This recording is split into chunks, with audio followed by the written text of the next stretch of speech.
Berbagai produk China bakal semakin menggila menyerbu pasar domestik Indonesia. Bahkan, diprediksi bakal segera terjadi tsunami barang impor China di tengah kian memanasnya perang dagang antara China dan Amerika Serikat. Yang paling dramatis adalah usulan Indonesia untuk tarif 200% yang luas atas barang-barang Tiongkok yang sejauh ini belum terwujud. Kebangkrutan Sritek, produsen tekstil terbesar di Indonesia, telah memicu alasan dari kelompok industri dan politisi untuk perlindungan yang lebih besar.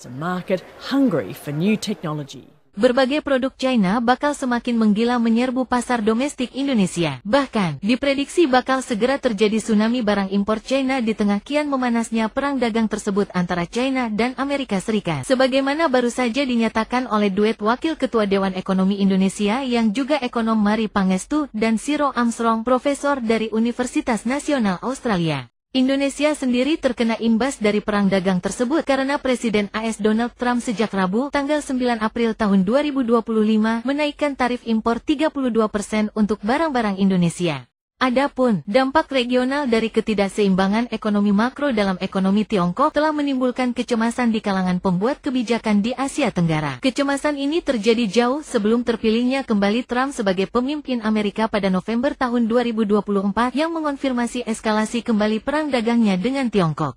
Sepanjang tahun 2024, misalnya, dilansir KBA News TV dari East Asia Forum, berbagai tindakan anti-dumping telah diambil terhadap produk-produk Tiongkok oleh pemerintah negara-negara ASEAN, yang didorong oleh lobi bisnis lokal. Yang paling dramatis adalah usulan Indonesia untuk tarif 200% yang luas atas barang-barang Tiongkok yang sejauh ini belum terwujud. Kalau barang-barang impor itu 3 tahun berturut-turut misalnya, sehingga melonjak luar biasa, sehingga menghancurkan industri kita. Itu boleh. Tidak hanya Indonesia, siapa saja boleh. Negara manapun boleh. Oleh karena itu sekarang ada namanya KPPI, Komite Perlindungan Perdagangan Indonesia, lagi melihat data-data dari asosiasi dan lain-lain, BPS dan lain-lain, dilihat apakah tekstil yang 7 macam barang pokok itu, barang konsumen itu seperti tekstil, elektronik, beauty, keramik dan lain-lain itu impornya melonjak-lonjak 3 tahun terakhir. Nanti dilihat. Kalau sudah dilihat, dihitung, terbukti dihitung, maka bisa dikenakan namanya biaya masuk. Kebangkrutan Sritek, produsen tekstil terbesar di Indonesia, telah memicu alasan dari kelompok industri dan politisi untuk perlindungan yang lebih besar. Bagi politisi Asia Tenggara, dampak langsung dan terkonsentrasi dari ledakan ekspor Tiongkok terhadap industri lokal dan lapangan kerja yang dihasilkannya tampak lebih besar daripada dampak anti-inflasi yang lebih luas dari barang-barang konsumen Tiongkok yang murah, atau manfaat produktivitas jangka panjang dari akses perusahaan lokal terhadap barang-barang modal Tiongkok. Terkait upaya menghadapi tsunami produk China, maka perlawanan secara kolektif yang dilakukan oleh ASEAN adalah melalui perjanjian arbitrase banding sementara multipihak atau disingkat MPIA. Inilah solusi sementara untuk proses penyelesaian sengketa WTO yang selama ini tidak berdaya. Filipina dan Singapura saat ini adalah satu-satunya pihak ASEAN dalam MPIA yang menekankan betapa mudahnya bagi Asia Tenggara untuk menunjukkan komitmen dalam mempertahankan sistem perdagangan berbasis aturan. Para pembuat kebijakan di ASEAN harus sangat berhati-hati dengan apa yang mereka inginkan. Tidak ada yang menang dalam perang dagang, dan Asia Tenggara memiliki kewajiban untuk menggunakan instrumen yang dimilikinya untuk mendorong, jika bukan untuk perdamaian perdagangan dunia, setidaknya untuk gencatan senjata.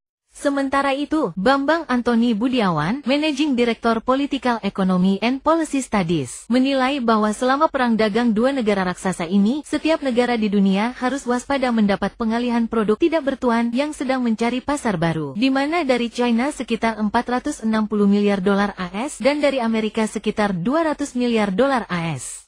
Dalam hal ini, Indonesia bisa menjadi sasaran empuk khususnya bagi produk China seperti consumer goods. Karena Indonesia mempunyai pasar sangat besar dengan nilai PDB lebih dari 1,3 triliun dolar AS. Indonesia juga harus waspada dari kemungkinan terjadi dumping. Apalagi, menurutnya, 90 hari ke depan pasca kenaikan tarif impor 32% ke AS merupakan masa yang kritis yang dapat menjadi penentu nasib masa depan Indonesia sendiri, apakah akan menjadi pemenang atau pecundang.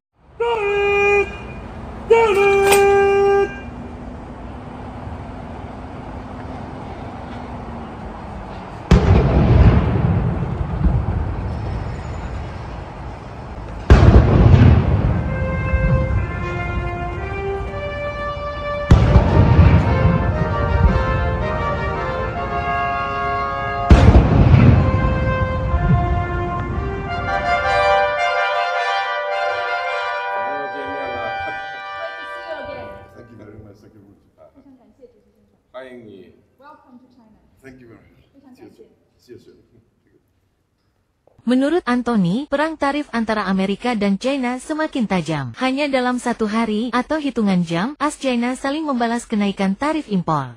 Posisi saat ini, tarif impor produk China ke AS dikenakan tarif 125%. Sebaliknya, produk AS ke China dikenakan tarif 84% yang berlaku seketika. Dengan tarif impor sebesar itu, dan tidak ada tanda-tanda kompromi, praktis hubungan dagang AS-China akan terputus. Kedua negara tidak mungkin bisa berdagang lagi. Seandainya pun ada pihak yang nekat impor, maka produk tersebut tidak akan laku. Konsumen akan mencari barang sejenis, barang substitusi yang lebih murah. Di lain sisi, Amerika menunda masa berlaku tarif impor resiprokal bagi semua negara lainnya selama 90 hari. Pertanyaannya, apa konsekuensi dari terputusnya hubungan dagang AS-China tersebut bagi ekonomi dunia, bagi negara-negara lainnya, dan khususnya bagi Indonesia, dan bagaimana Indonesia harus menyikapi atau mengantisipasi kondisi ini? Nilai transaksi perdagangan AS-China mencapai sekitar 660 miliar dolar AS pada 2024. Amerika mengimpor produk China sekitar 460 miliar dolar AS. Sedangkan China mengimpor produk AS sekitar 200 miliar dolar AS. Amerika mengalami defisit sekitar 260 miliar dolar AS tahun lalu. Putusnya hubungan dagang kedua negara tersebut pasti membawa konsekuensi besar terhadap tatanan ekonomi dunia. Pertanyaannya, negara mana yang akan diuntungkan atau dirugikan? Sebagai gambaran, total perdagangan sebesar 662 miliar dolar AS tersebut hampir setara dengan 50% PDB Indonesia atau sekitar 3,5 kali lipat APBN Indonesia, sebuah jumlah yang sangat besar.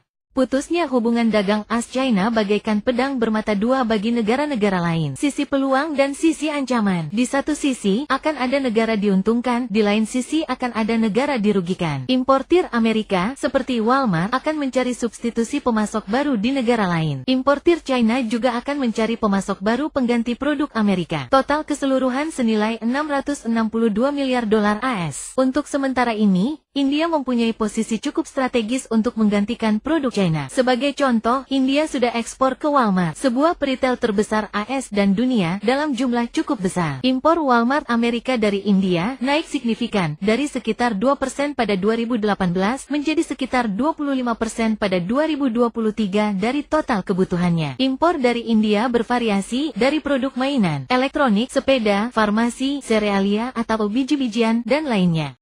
Meskipun China masih menjadi pemasok terbesar Walmart saat ini, tetapi porsinya turun cukup signifikan. Dari 80% pada 2018 menjadi 60% pada 2023. Sebagai informasi, total penjualan Walmart Amerika sekitar 450 miliar dolar AS pada 2024. Selain itu, India juga menjadi pemasok penting bagi Amazon, kompetitor Walmart. Amazon memperkirakan, impor dari India bisa mencapai 20 miliar dolar AS pada 2025.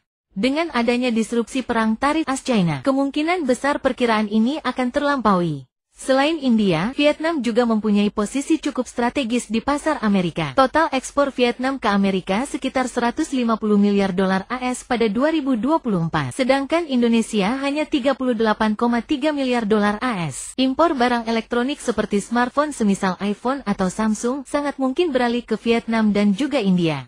Kalau skenario ini terjadi, maka tidak sulit bagi India dan Vietnam menampung sebagian besar ekspor AS ke China yang hanya 200 miliar dolar AS. Dari Jakarta, tim KBA News TV melaporkan.